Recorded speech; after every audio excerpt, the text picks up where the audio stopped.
সন্তান নিব না বলে সুখী সংসারের আশায় যত পথ পন্থা অবলম্বন করা হয়েছে, এই শুক্রকীটকে বিচারের কাঠগড়াতে বলা হবে, বলো তো শুক্রকীট, তোমার পিতামাতা তোমাকে কেন নষ্ট করেছে? কোন অপরাধ করেছিলে তুমি?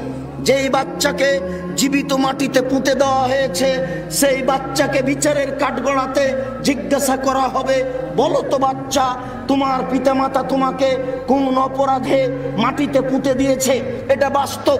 এক সময় মানুষ তার মেয়েকে মাটিতে পুঁতে দিত। তাই আল্লাহ তাআলা বলেন, ওয়াইদা বুশশিরা আহাদুহুম বিল-উনসা যাল্লা ওয়াজহুহু মুসআদ্দান ওয়া হুয়া কাযীম ইয়াতাওয়ারা মিনাল কওমি মিন সুই মা বুশশিরা বিহি আয়ুমসিকুহু আলা হুনিন আম ইয়াদুসসুহু ফিত-তুরাব। যেদিন পিতাকে বলা হতো তোমার মেয়ে সন্তান জন্ম নিয়েছে, বলার সাথে সাথে পিতার মুখখান কালো হয়ে যেত।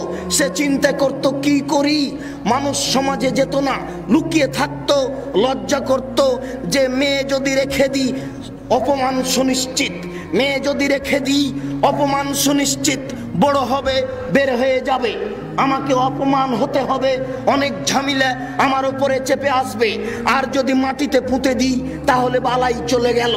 মানুষ মেয়েদেরকে মাটিতে পুঁতে দিত, মূল্যায়ন করত না। নারীদের দাম সেই কাল থেকেই মানুষে দেয়নি, মুসলমান দিয়েছে, আল্লাহর নবী দিয়েছেন। হিন্দুরা আজও নারীদের দাম দেয় না। হিন্দু মেয়েরা বিবাহের পরে পিতার জমি আজকেও পায় না। সেই কালে মানুষ মেয়েদের দাম দিত না, এই কালে হিন্দুরা মেয়েদের দাম দেয় না।